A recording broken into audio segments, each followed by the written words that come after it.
Naomba tuende kwenye neno la Mungu. Nina ujumbe ambao unasema kwamba kuokoka ni kuchagua fungu jema.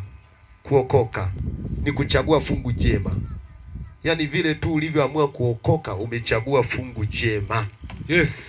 Ulivyoamua kuwa na Kristo Yesu Mesia umechagua fungu jema. Ndio. Utambue hivyo. Na mimi nataka nilinene neno hili kwenye viwanja hivi ili mbingu za mahali hapa zishuhudie kuwa mimi nimenena. Nimetangaza kwamba kuokoka ni kuchagua fungu jema. Na ardhi ijue kuwa nimenena. Milima yote inayozunguka mahali hapa itambue, na majirani wote wajue kabisa kwamba kuokoka ni kuchagua fungu jema. Kuokoka sio kupotea. Kuokoka sio kwa mshamba. Kuokoka sio ujinga.